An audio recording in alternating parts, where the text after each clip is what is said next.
AKG centre ആക്രമണ കേസിൽ ഒളിവിലായിരുന്ന രണ്ടാം പ്രതി ഇപ്പോൾ പിടിയിലായിരിക്കുകയാണ്. യൂത്ത് കോൺഗ്രസ് തിരുവനന്തപുരം മുൻ ജില്ലാ സെക്രട്ടറിയായ സുഹൈൽ ഷാജഹാനാണ് പിടിയിലായിരിക്കുന്നത്. ഡൽഹി വിമാനത്താവളത്തിൽ നിന്നാണ് ഇയാൾ പിടിയിലായത്. കഴിഞ്ഞ 2 വർഷമായി വിദേശത്ത് ഒളിവിൽ കഴിയുകയായിരുന്നു സുഹൈൽ. AKG സെന്റർ ആക്രമണത്തിന്റെ മുഖ്യ സൂത്രധാരൻ സുഹൈലാണെന്നാണ് ക്രൈംബ്രാഞ്ച് റിപ്പോർട്ടിൽ പറയുന്നത്.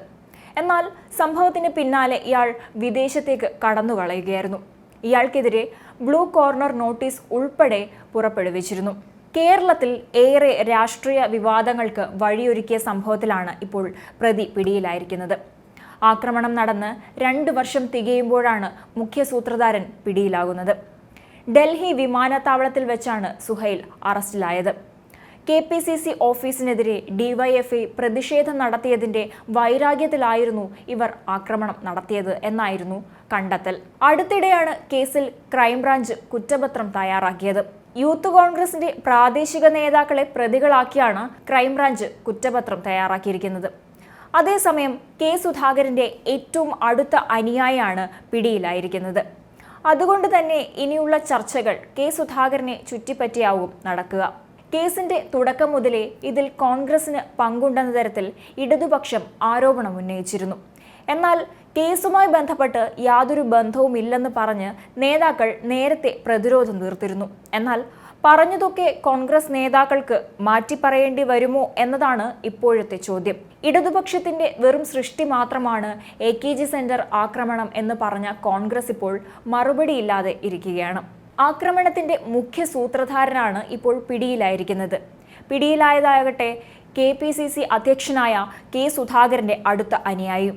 ഈ സംഭവത്തോടെ കോൺഗ്രസ് പ്രതിരോധത്തിലാകുമെന്നത് ഉറപ്പാണ്. ഉയർന്നുവരുന്ന മറ്റൊരു ചോദ്യം എന്തെന്നാൽ സുധാകരന് ഈ സംഭവത്തിൽ എന്തെങ്കിലും പങ്കുണ്ടോ എന്നതാണ്. തീർച്ചയായും സുധാകരന് ഈ സംഭവത്തിൽ ബന്ധമുണ്ടോ എന്നും അന്വേഷണം നടത്തുന്നതാണ്. മാത്രമല്ല, പ്രതി ഒളിവിൽ പോയതിലും അല്ലെങ്കിൽ ഒളിവിൽ പോകാൻ സഹായിച്ചതിലും ഉന്നത നേതാക്കളുടെ ഇടപെടൽ നടന്നിട്ടുണ്ടോ എന്നും പരിശോധനയുണ്ടാകും. എന്തായാലും സുധാകരനെതിരെ ഇടതുപക്ഷത്തിന് കിട്ടിയ പുതിയ രാഷ്ട്രീയ ആയുധം തന്നെയാണ് പ്രതിയുമായുള്ള സുധാകരന്റെ അടുപ്പം.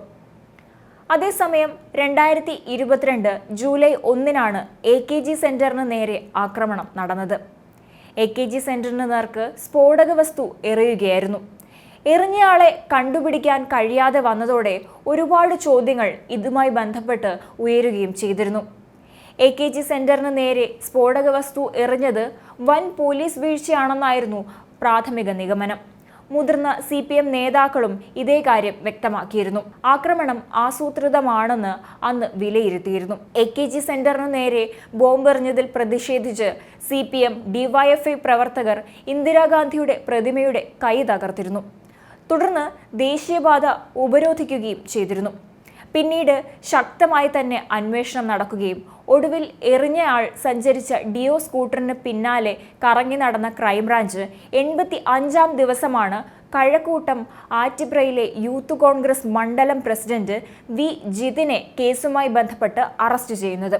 ഇതിനു പിന്നാലെ ജിതിന് സ്കൂട്ടർ എത്തിച്ചു നൽകിയ സുഹൃത്തായ നവ്യയും അറസ്റ്റിലായിരുന്നു. അന്നത്തെ യൂത്ത് കോൺഗ്രസ് ജില്ലാ സെക്രട്ടറി ആയിരുന്ന സുഹൈൽ ഷാജഹാനാണ് ആക്രമണത്തിന്റെ മുഖ്യ സൂത്രധാരനെന്ന് ക്രൈംബ്രാഞ്ച് കണ്ടെത്തിയിരുന്നു. സുഹൈലിന്റെ ഡ്രൈവറായ സുധീഷിൻ്റെതാണ് ആക്രമി സഞ്ചരിച്ച സ്കൂട്ടറെന്നും ക്രൈംബ്രാഞ്ച് അറിയിച്ചിരുന്നു. എന്നാൽ അപ്പോഴേക്കും ഇരുവരും വിദേശത്തേക്ക് കടന്നുകളയുകയായിരുന്നു. തുടർന്ന് വിദേശത്തുള്ള സുഹൈൽ ഷാജഹാനെയും സുധീഷിനെയും പിടികൂടാൻ പോലീസ് ലുക്കൌട്ട് നോട്ടീസ് ഉൾപ്പെടെ പുറത്തിറക്കിയെങ്കിലും ഫലമുണ്ടായില്ല. അതിനുശേഷമാണ് പോലീസ് ബ്ലൂ കോർണർ നോട്ടീസ് ഉൾപ്പെടെ പുറത്തിറക്കിയത്. ഒടുവിൽ ഇപ്പോഴാണ് പോലീസ് പ്രതിയെ പിടികൂടുന്നത്.